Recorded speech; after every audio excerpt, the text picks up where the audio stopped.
SwayamPrabha. Digital India. Educated India.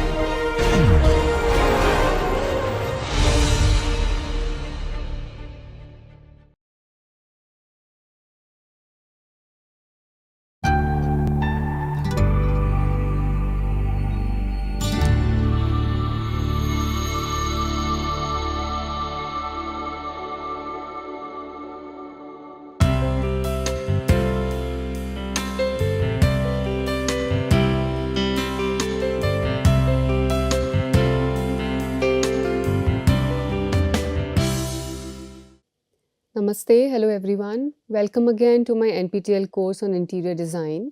We are at the lecture number 27 today, and we are talking about interior design technology, especially focusing on experimental finishes, materials, and some interesting joinery types.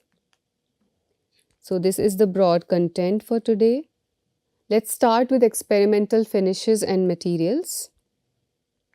And very few are put over here, keeping in mind the time constraint. Of course, there is a lot of information, on more finishes and materials, and you could just have a look or write to me. So, experimental finishes and materials in interior design technology refer to innovative and unconventional options that push the boundaries of traditional design aesthetics. I would say also the functionality. These finishes and materials often incorporate advanced technologies, sustainable practices, or unique characteristics to create visually stunning and functional interior spaces. So, a lot of interesting experimental finishes, material palettes, details, and all facilitated through advanced technologies. They are, right now a buzz and also quite functional and not just aesthetic. Some examples of experimental finishes and materials used in interior design.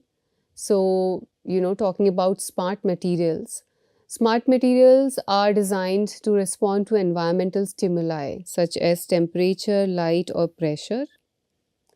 They can change color, shape, or texture, adding dynamic elements to interior spaces. So they are no more like static properties, but these are dynamic elements. For instance, thermochromic paint changes color with temperature variations, while electrochromic glass can alter its transparency level. So these are all smart materials, and we could see gradation, variation, change in color, change in temperature, change in shape, change in form, as we go along or use these over a period of time or, for a certain interval or during the entire day or across seasons. So these are all very experimental and quite in vogue right now and times to come. Biophilic materials.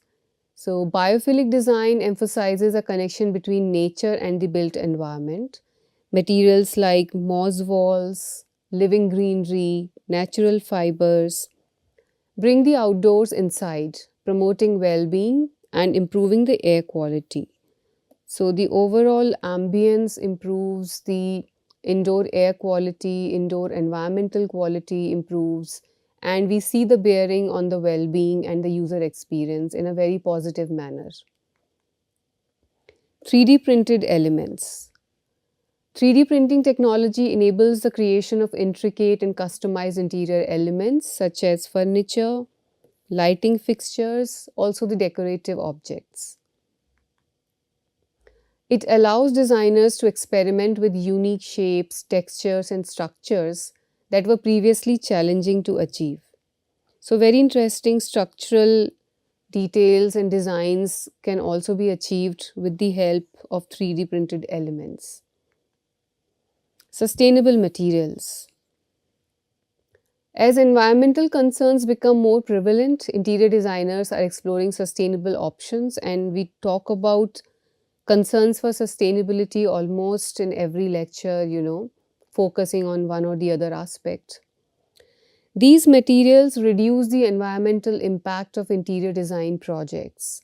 So whether it's a reclaimed wood or a recycled material palette, or something which is eco-friendly like a fabric or paper, or something which is reclaimed. So all of these materials are getting more and more utilized and demonstrated through interior design practices. Examples include reclaimed wood, recycled plastic, bamboo, eco-friendly textiles, which could be made from organic or recycled fibers, interesting applications of even cotton, and so on. Transparent solar panels are also getting used. Transparent solar panels are a cutting edge technology that can be integrated into windows or glass surfaces. They allow natural light to enter while generating electricity from sunlight, providing energy efficient solutions for buildings. So, we are always focusing on energy efficient solutions. We are talking about green interiors, we are talking about sustainable practices, and we have discussed these during different lectures. Then interactive surfaces. Interactive surfaces create engaging and dynamic environments.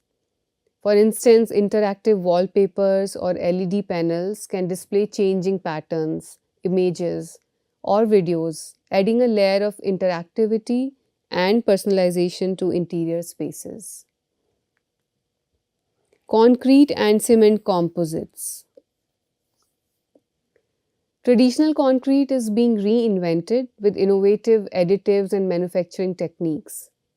This results in lightweight concrete panels, translucent concrete, or self healing concrete that can repair cracks autonomously.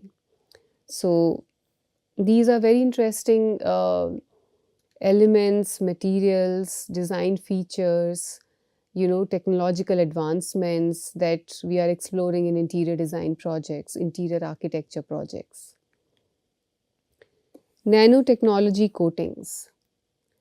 Nanotechnology offers advanced surface coatings that provide properties like self-cleaning, being antimicrobial, or anti-fingerprint. So these are important capabilities or attributes which can be, achieved through these different materials and coatings. These coatings can be applied to various materials, including glass, metal, or textiles, enhancing durability and reducing maintenance requirements. So that's very interesting. By applying these coatings over the base materials, we could enhance durability and reduce maintenance hassles and costs and requirements. Biomimicry. Biomimicry draws inspiration from nature's design principles to develop functional and aesthetically pleasing interior finishes. So that's quite in trend and very interesting and fascinating, in fact. For instance, fabrics that imitate the water repellent properties of lotus leaves or wall coverings that mimic the structure of honeycombs are some of the examples of biomimetic design. Experimental finishes and materials in interior design technology offer exciting possibilities for creating unique and sustainable environments. As technology advances, designers will continue to explore new frontiers, pushing the boundaries of what is possible in interior design. And that is made possible through experimental finishes, alternate materials, unconventional design practices, fascinating details, advanced technology, all of these put together and more. Like I always say, the details are not the details, they make the design. So, God is in the details. You must have heard me quite often talk about it. And this is also being endorsed by Charles Eames. The details are not the details, they make the design. So, they are very, very crucial. So, when we talk about experimental finishes, materials, specifications, and now we will also see joinery details, they are all very, very important and crucial aspects when we focus on design of interior spaces. Let's see some of the details of the joinery. They are not all experimental or new, but quite popular and much used during interior design project execution and conceptualization. So, joinery in interior design. It refers to the skilled craft of creating and installing wooden elements that enhance the functionality and aesthetics of interior spaces. We are focusing on wooden elements here, with some examples and visuals, but it's also true for other kinds of materials. And, some kind of joinery details are, of course, common to different material palettes. Joinery involves the art of connecting or joining pieces of wood together to construct furniture, cabinetry, architectural features, also some custom made elements. One of the joineries explored over here. It plays a crucial role in interior design by providing both structural support as well as decorative detailing. Some key aspects of joinery in interior design, what we can see over here through some of the examples. So, when we talk about custom furniture, joinery techniques are employed to create custom made furniture pieces tailored to the specific needs and design vision of a space. I'm a big admirer of Japanese joinery, and I love the works of architect Bijoy Jain, and the kind of joinery details and the kind of approaches that we see in the works of Mr. Jain. They are very, very in depth, detailed, beautiful, functional, and quite interesting and experimental. Skilled joiners use techniques like mortise and tenon joints, dovetail joints, finger joints to ensure the strength and longevity of the furniture. So there are different kinds of joints that we use. Now, since this course is also for beginners or for people who want to explore interior design for the first time and they are learning through these modules and lectures, so a lot of us may already be knowing about these joinery details, but for the benefit of a larger group, I try to put details which are relevant for all of us at different levels of our understanding and knowledge base, focusing on interior design. So mortise and tenon joint quite popular and it's used very extensively, specifically in furniture. A joinery technique where the cut end, which is tenon from one board, fits into the matching opening mortise of another. So we can see these drawings and how these two pieces are fixed. And this is the popular and commonly used joint, the mortise and tenon joint. There is dovetail joint. Personally, one of my most favorite joints is the dovetail joints, the joinery that we see over here. Joining two boards in which alternating slots or tails as they are called and protrusions or pins as they are called, each resembling in shape the V-shaped outline of a bird's tail, are snugly fitted together.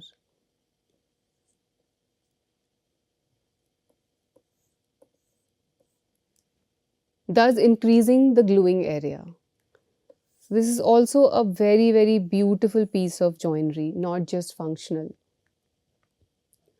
Produces a joint that even without glue can be difficult to pull apart because we are just fixing the pieces with so much strength. Regarded as one of the strongest and most reliable forms of wood joinery. So this is dovetail joint here. Finger joint. This is another very interesting, strong and beautiful joinery.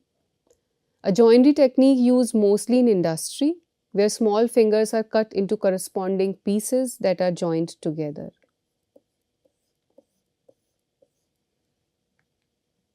Finger joints are used to make wide boards in extending the length of dimensional lumber and in laminated construction.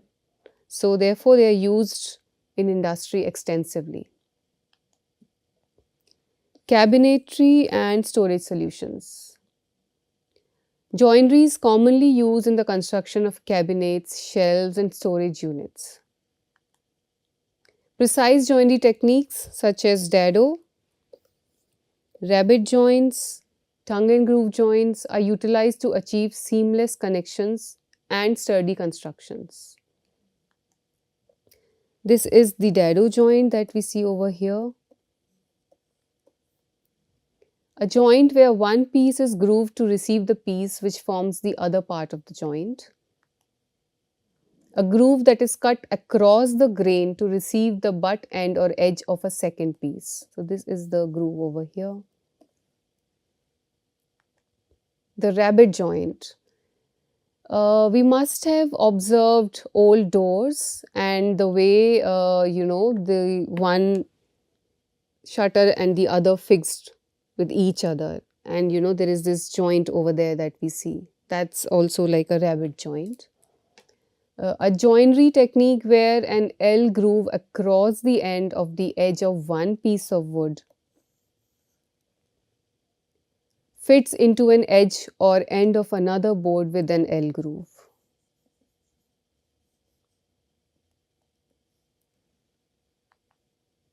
A rectangular stepped recess cut along the edge of a section of wood is what we are calling as the rabbet, and we just saw the joinery. Now tongue and groove joint. When joining two boards square to one another along a long edge, one can simply butt the joint together and hold it with fasteners.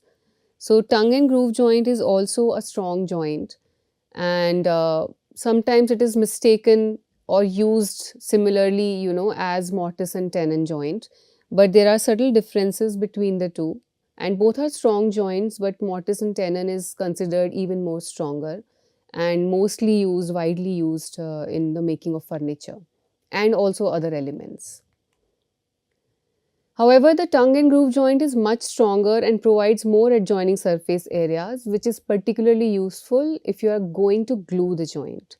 So it is particularly stronger if there is some kind of a fastening mechanism that is utilized for the joint. It could be a glue also. Architectural millwork. Joinery is applied to architectural elements like doors, windows, paneling, moldings, trim work. So it's not just furniture, it's not just cabinets, it's not just storage. We see the role and importance of joinery in all the architectural elements, in all the interior elements. So here again we see, different details of joinery over here, and here we see the drawings. At different points, whenever we are decoding an opening, be it door or window, of course, at different points, at different eye levels, we will see a lot of joinery details, which helps to put the pieces together. These elements can be designed and crafted to match the overall style and aesthetic of the space, adding character and visual interest. Also staircases and handrails, there also joinery plays a vital role. So it plays a vital role in constructing staircases and handrails, ensuring structural integrity and safety. Safety is paramount. Techniques like housed mortise and tenon joints, bridle joints, half lap joints are commonly used in staircase construction.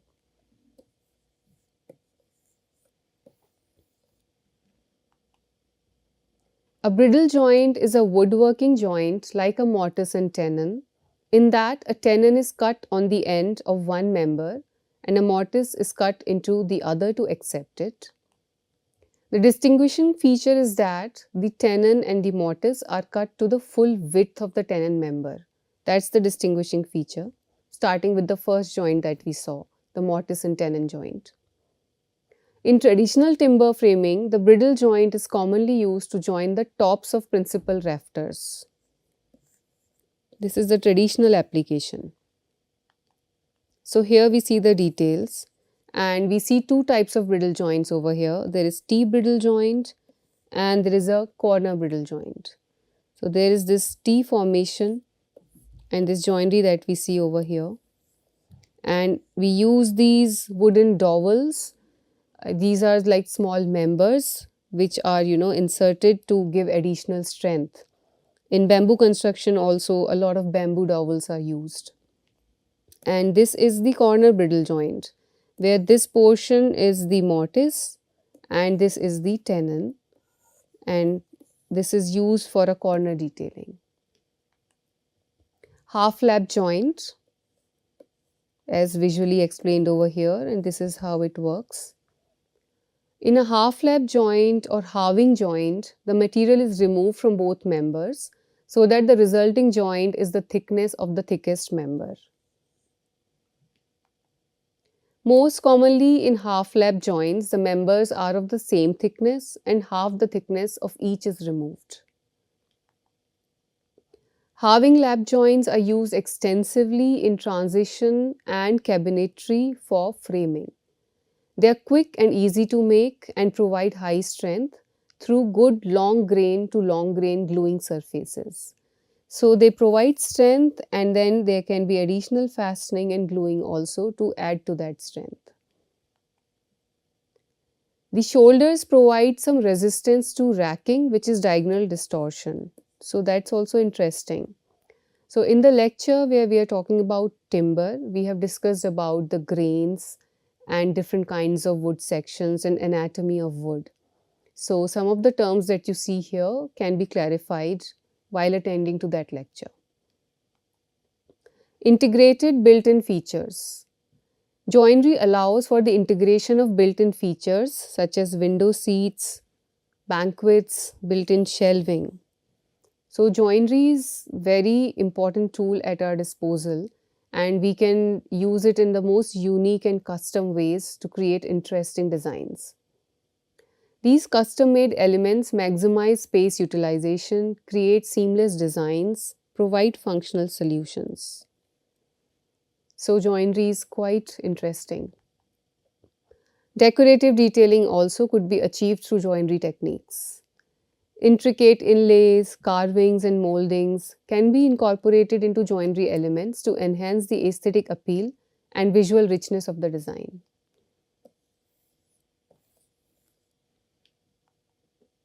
Restoration and renovation. Joinery is often employed in the restoration or renovation of historical or older buildings. Skilled joiners can replicate original joinery details, match existing profiles, and ensure the preservation of architectural heritage and interior architecture heritage. Material selection. Joinery allows for the use of a wide range of wood species and other materials, but we are specifically focusing on examples concentrating on wood, each with its unique characteristics and visual qualities. The selection of appropriate wood species contributes to the overall design aesthetic and create a warm and natural ambience.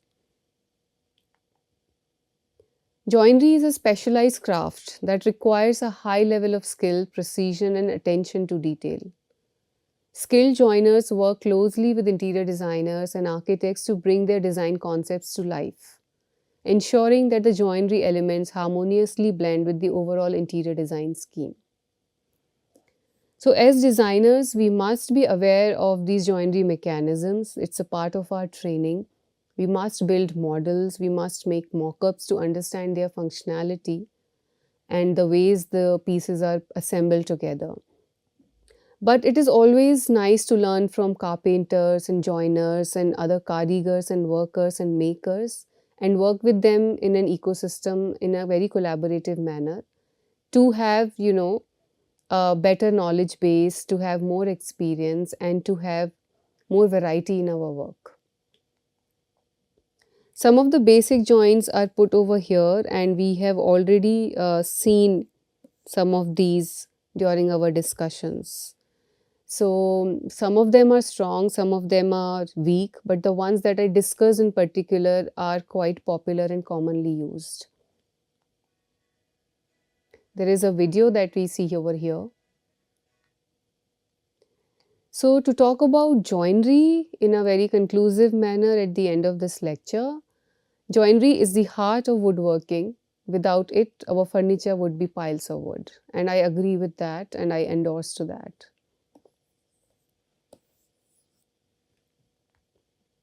some of the references, some websites that you see over here. And the book, the handbook also continues to guide us, and you will see that reference quite often in many lectures. Thank you so much.